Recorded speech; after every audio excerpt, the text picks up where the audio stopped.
अगर मैं तुमसे पूछूं भूत प्रेत आत्मा जैसी चीज होती है तो तुम भाई शायद ना मानते हो इन चीजों में। लेकिन ये जो हादसा है जिसने मेरे साथ शेयर किया है भाई, पर्सनली उसने मुझे ऐसा बताया कि भैया मैं भी नास्तिक था, मतलब मैं भूत प्रेत आत्मा भगवान किसी में भी नहीं मानता था। लेकिन भाई जब से मेरे साथ ये हादसा हुआ है तब से भाई मैं भगवान में मानने लगा। और भाई मुझे पता चला भूत प्रेत आत्मा जैसी चीजें भले ही ना दिखती हो लेकिन हम इन्हें महसूस तो कर सकते हैं काफी आराम से।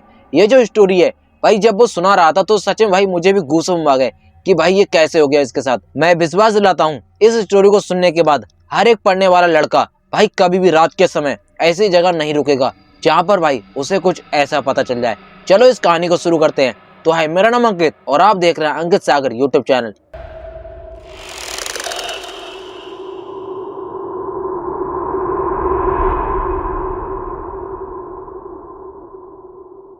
मेरा नाम है अमन। मेरी उम्र उस वक्त 22 साल रही होगी। मैं नोएडा की एक आईटीआई कंपनी में काम करता था। मेरी जिंदगी बाकी लड़कों की तरह बिल्कुल नॉर्मल थी। सुबह उठता 7:30 बजे और डेली इंस्टाग्राम व्हाट्सएप यही चलाना, मतलब रोजमर्रा की जिंदगी में जी रहा था। मैं अकेला रहता था, मेरी फैमिली गांव में रहती थी। मेरी जिंदगी बस मोबाइल पे टिकी थी। मेरा मोबाइल और मेरा काम और बस यही मेरी जिंदगी थी। जब मैंने कंपनी ज्वाइन की तो मैंने पास ही में एक पीजी को ले लिया जहाँ पर भाई मेरा कमरा था 3री मंजिल पे और मेरे कमरे का नंबर था 203। मेरे कमरे में भाई सिंगल बेड था और साइड में ही खिड़की थी। खिड़की के पीछे एक बड़ा सा पीपल का पेड़ था। मैं जब भाई अपने कमरे से निकलता था तो पास में ही नीचे ना एक दुकान थी चाय की, जहाँ पर भाई मैं डेली चाय पीता था।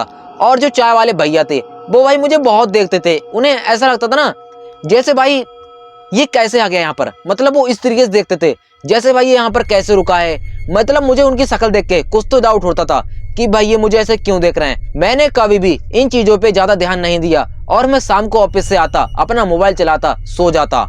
लगभग 8 से 10 दिन मेरे काफी जिंदगी के अच्छे कटे। लेकिन एक रात करीब रात के 2 बज रहे थे, अचानक से मेरी आंख खुल जाती है। ना ही किसी ने आवाज दी और ना ही कोई सपना आया था, बस मेरी आंख ऐसे ही खुल गई। जब मैंने अपनी घड़ी की तरफ देखा उसके बाद मेरी नजर सीधे पंखे पे गई। मैं लेटने वाला था लेकिन मुझे ऐसा एहसास हो रहा था जैसे मुझे कोई देख रहा हो। मैंने करवट बदला और मुझे ऐसा लगा शायद ये मेरा वहम होगा या मैंने ज्यादा फोन चलाया इस वजह से शायद मुझे लग रहा है। तो मैं सो गया। अब मेरे साथ क्या होने लगा, हर रात मेरी आंख लगभग रात के 2:2.5 पे, मतलब ऐसे ही इसी समय पर मेरी आंख खुलने लगी। अब होता क्या है, ये जो चीज थी वो मुझे आगे चल के सताने वाली थी। कैसे पता चलेगा, सुनो जरा ध्यान से। जब मैं सुबह के समय अपने ऑफिस जाता था तो भाई मुझे ऐसा लगता था जैसे मेरे सिर में किसी ने काफी जोर से दबाया हो, मतलब बहुत दर्द होता था मेरे सिर में। एक दिन मैं शाम के समय ऑफिस से लौटा और मैंने क्या देखा, कमरे में जो अलमारी है मेरी वो ना थोड़ी सी खुली हुई है। मैंने सोचा भाई शायद मैंने ही खोली होगी या मैं भूल गया हूँ बंद करना, तो मैंने बंद कर दी। तभी अचानक से मेरे कमरे में खटखट की आवाज आने लगी। ऐसा लग रहा था जैसे ना कोई मेरे कमरे के बाहर से कोई चल के गया हो। मेरा दिल जोर से धड़कने लगा और मैंने कहा कौन है बाहर। मैं उठा और मैंने दरवाजा खोल के बाहर देखा, लेकिन भाई पीजी में कोई भी नहीं था। मैं अपने कमरे से बाहर निकला और नीचे जाके चाय की टपरी पे चाय पीने लगा। मैंने अंकल से पूछा, अंकल कैसे मुस्कुरा रहे, क्या हुआ। अंकल ने फिर जो बताया शायद भाई सुन के तुम भी डर जाओ। अंकल ने बताया इस कमरे में पहले भी एक लड़का आया था जो बिना कुछ बताए ऐसे ही इस कमरे से भाग गया। अब मैंने जब अंकल की ये बात सुनी तो भाई मुझे कहीं ना कहीं डर लगने लगा और मुझे ऐसा लगा कि शायद मुझे वहां नहीं जाना चाहिए। लेकिन मेरा मन नहीं मान रहा था। मेरा मन ऐसा मुझसे बोल रहा था कि मुझे उस कमरे में फिर भी जाना चाहिए। मैं जब उस कमरे में गया तो मैं बता दूं, मुझे ना जब मैं बाहर रहता था उस कमरे से तो मेरी सोच अलग थी, लेकिन जब मैं उस कमरे में जाता था तो भाई मुझे ऐसा लगता जैसे मैं अपने आप को खत्म कर लूं, जैसे मैंने कितने गलत काम किए, जैसे मैं कितना बुरा इंसान हूं। मतलब इस तरीके की नेगेटिव मेरे अंदर बातें आती थी। लेकिन भला हो मेरी मम्मी का, जो भाई दिन रात मेरे लिए पूजा करती थी। हो सकता है भाई उसी पूजा की वजह से मैं थोड़ा सा अच्छा महसूस करता था, जिस वजह से भाई मैं अपने आप को खत्म नहीं कर पा रहा था। अब मैं जो तुम्हें बताने वाला हूँ ये भाई इस स्टोरी से बिल्कुल परे है, जिसके बारे में मैंने कभी सोचा भी नहीं था। होता क्या है, रविवार की शाम थी, मैं अपने ऑफिस से लौटता हूँ अपने रूम पे। जब मैं रूम पे आया तो मैंने क्या देखा, मेरे रूम के बाहर नींबू पड़ा था और भाई सिंदूर पड़ा था। मेरे हाथ ये सब देख के भाई कांपने लगे। मैंने तुरंत पीजी के मालिक को कॉल लगाया और मैंने तुरंत बुला लिया।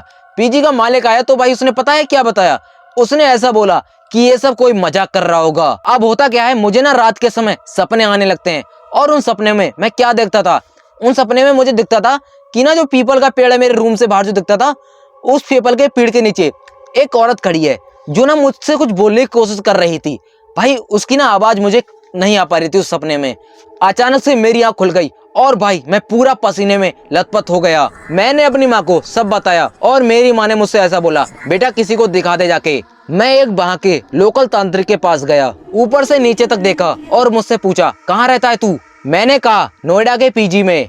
लेकिन जैसे ही मैंने कमरे का नंबर बताया 203, भाई उस तांत्रिक का शकल का मतलब कलर बदल गया बिल्कुल। अब भाई जो तांत्रिक ने मुझे बताया, भाई सुन के मैं भी डर गया था।